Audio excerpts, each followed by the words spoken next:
If you enjoy our videos and podcasts and would like us to continue putting out regular quality content, head over to patreon.com/aircrewinterview, where you can donate monthly, and in return you will get rewards ranging from early interview viewings, bonus clips, credited as a producer, and much more. Thank you and enjoy.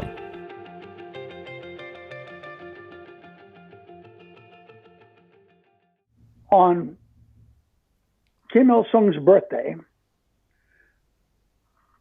2 MiG-21s came out from Wonsan, went straight to our RC-121 and shot it down. Wow.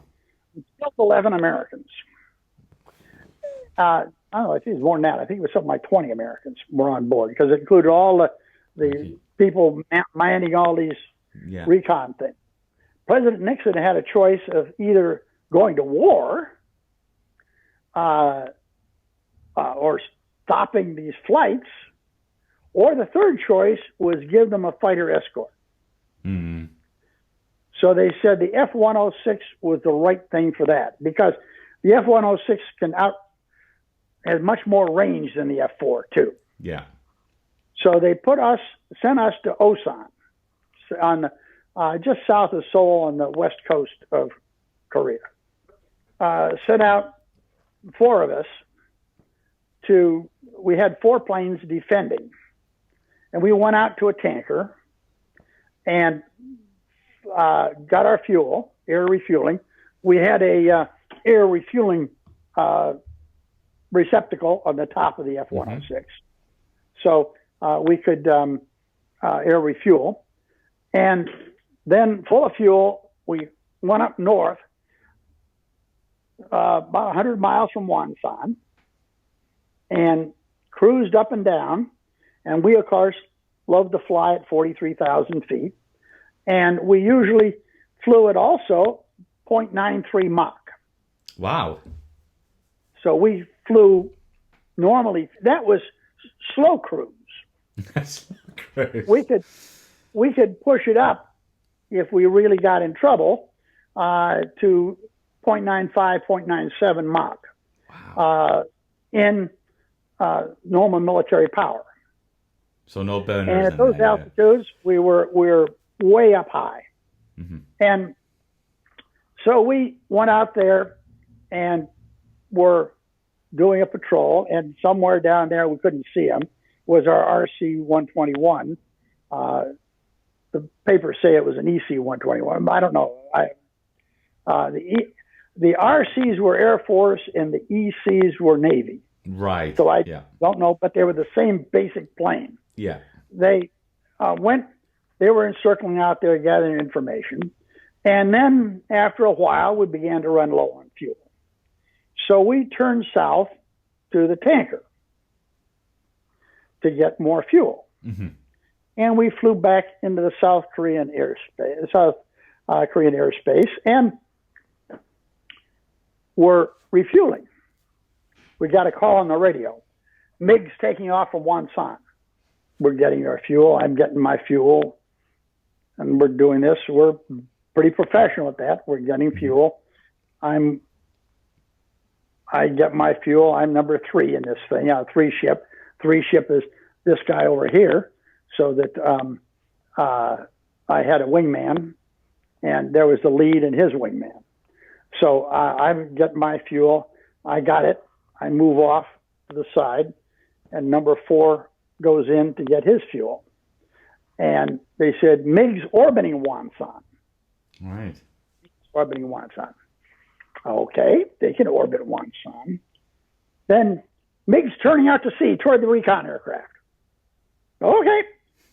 Number 4 said, 4's off. He had his fuel. Mm-hmm. They had completely screwed up their timing. Right. Instead of catching us when we were low on fuel or going down south to the tanker, now we're full of fuel, ready to fight. Ready to go. Just completely wrong time. And so we all turned north and heading to cut off the MiGs. And we had accelerated to attack speed. and this is about 0.97 because we could. Most of those they can't intercept us unless they're supersonic. Yeah. And supersonic MiG-17s didn't do supersonic. Yeah. They had a lot of 17s and 19s. They weren't supersonic. MiG-21s, yes, but I don't know how many of those they had. But none of them had any radar. Yeah, exactly, yeah. None of them had any radar. And we were coming in now on the MiGs. And our leader asked, how many? 20. Bloody hell. 20 of them. And we've got 4. So I'm thinking, okay, no, the tactics don't cover this. Yeah. I said, okay, I had my own attack. Because I had both radar and infrared missiles and good radar, I'm going to go at them head on, lock on with my radar, and fire my 2 radar missiles. Then I'm going to go straight through them, going supersonic. Pop it in the burner and go supersonic. Now, I'm going to get one MiG going this way. Now, if they try to turn around, I'm going supersonic in that direction. There's no way they're going to catch you. Yeah, of course. No way they're going to catch me. And I assume that there's a whole bunch of them out there. Then I'm going to get out there 20 miles or so. And then I'm going to turn around and come back with radar again. They don't have radar. Exactly. I'm going to I expect there'll be a bunch of MiGs out there and a big fur ball looking for us. Mm-hmm. And I'm going to pick up a MiG that seems to be going away from me. Yeah. Because now I have infrared missiles. But I'm going to lock onto him, and I'm going to accelerate to well supersonic and come in and fire. He won't even see me coming. Mm-hmm. And looking at them, by the time they see me with their naked eye, it's too late to do anything. Exactly, yeah. With guns or anything else, they're out of it. So I'm going to come in behind this guy and blast another MiG out of the sky. Yeah. Now, I'm out of missiles. I'm going home and have a drink at the bar. 2 MiGs in a day is good enough.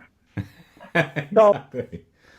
But in the event, as we closed in on them, suddenly they turned around and went home. Mm. They chickened out. Because they knew the threat, yeah. They could, we called their bluff. Yeah. They weren't ready to fight. And we were. I tell you, we were ready to fight. And I was going to get and go home. Now, what a great story.